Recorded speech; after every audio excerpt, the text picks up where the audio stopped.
عليكم ورحمة الله. النهاردة حبايبي عملنا معاكم الغدا بتاعنا، كان عبارة عن الفراخ الجميلة التحفة دي. فراخ جميلة قوي قوي قوي، طريقتها جميلة. ديت بطريقة بنتي أريج، هي بتعملها كده على طول، وفعلا كلنا حبيناها بالطريقة دي. عملنا جنبها رز مصري مش بسمتي، بالكركم والكاري اهو، جميل تحفة، شكله جميل ويتبدر بالحباية اهو. وعملنا جنبها سلطة خضراء اهو يا حبايبي. كملوا الفيديو بقى، لو عجبكم ما تنسونيش في اللايك والاشتراك وكومنت جميل منكم. عليكم، عاملين ايه حبايبي؟ النهارده هنعمل معاكم الغدا بقى بتاعنا. انا معايا فرخه اهيت، وهنعمل جنبها رز مصري بالكركم والكاري.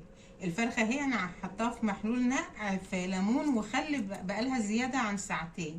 هقطعها بقى ونسمي الله كده ونبدا مع بعض كده. خلاص بقى انا قطعت الفرخه بتاعتي. انا حاطه ميه بتغلي، هي فيها طماطميه وبصلايه. هحط بقى الفرخه تستوي نص سوا كده بس، ونكمل بقى مع بعض. هحط البهارات بتاعتي بقى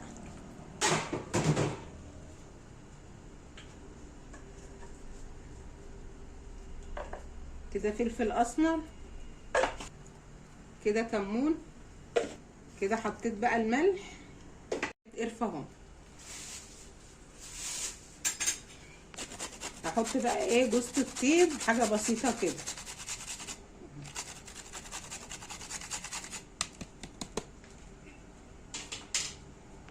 كده خلاص بقى حطينا التوابل بتاعتنا تستوي بقى. انا عايزاها نص سوا بس ونكمل مع بعض. خلاص الفراخ داخله على السوا اهيت، هنعمل بقى مع بعض الرز. الحله بتاعتي على النار اهيت، هحط فيها شويه زيت كده.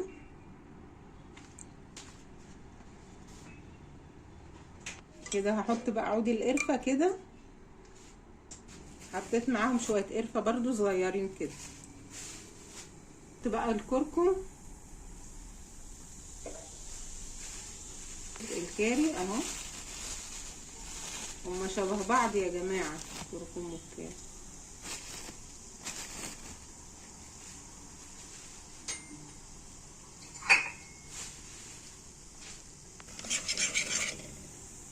نقلبهم تقليبه مع بعض كده.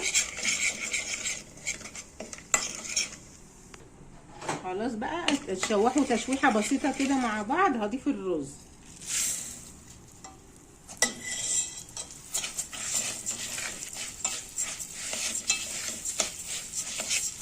هنغلف بقى الرز كويس مع الحاجات اللي حطيناها دي. طريقه الرز دي جميله قوي يا جماعه، بيبقى زي البسمتي واحسن كمان. مع غلفنا الرز بالبهارات اللي حطيناها، هضيف بقى الشرب.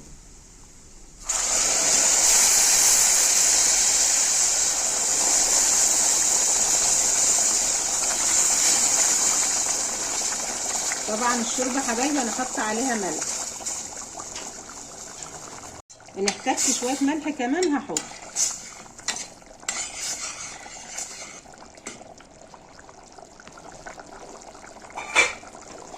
كده احتجت شويه ملح كمان. هنوطي عليه بقى يستوي ونقدمه مع بعض.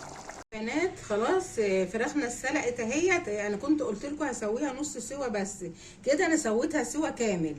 هنبدا بقى نشوف الخطوه اللي جايه هنعملها ازاي. انا هحط الفراخ تتحمر عادي خالص.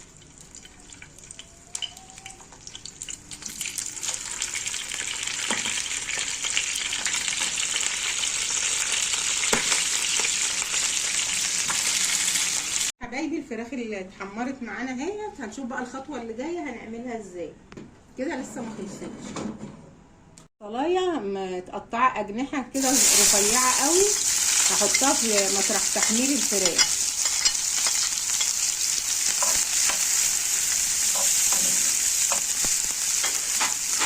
كده بقى حطيت البصلايه مطرح في الزيت اللي حمرت فيه الفراخ.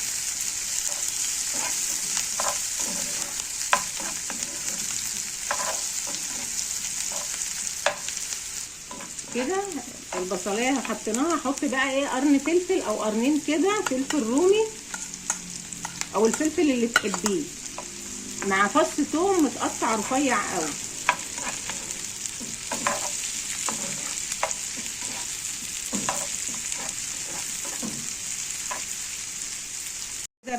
زي ما انتم شايفين خلاص البصلايه اتشوحت مع قرن الفلفل مع فص الثوم. خل صغيره قوي اهي.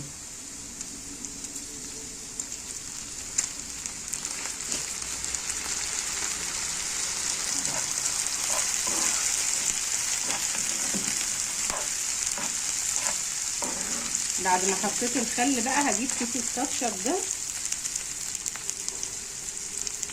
هفضيه على البصل وعلى الفلفل كده. خلاص انا حطيت على فكره كمان كيس كاتشب يا جماعه.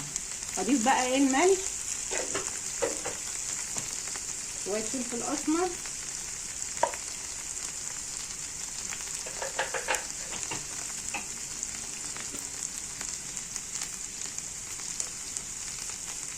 شويه كمون اهو، حطيت سنه شطه صغيره اهي، مش عايزه شطه بلاش.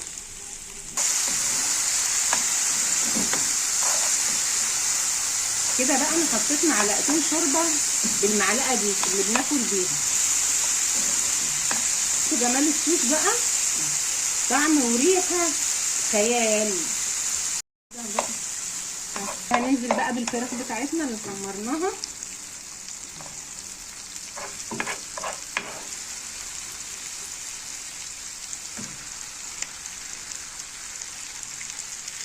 كده بقى يا بنات قلبنا الفراخ مع الصوص اللي عملناه ده اهو. بصوا بقى شكلها عامله ازاي، تحفه. دي بقى اكله اريج المفضله، هي بتحب الفراخ بالطريقه دي جنب الرز. هي اللي قالت لي على الطريقه دي ونفذناها مره قبل كده لقيناها جميله قوي، من ساعتها بقى بنعملها على طول كده. جربوا الطريقه دي هتعجبكم قوي. خلص اهو معانا، طفيت عليه. بصوا الرز وجماله، بصوا مفلفل وجميل ازاي.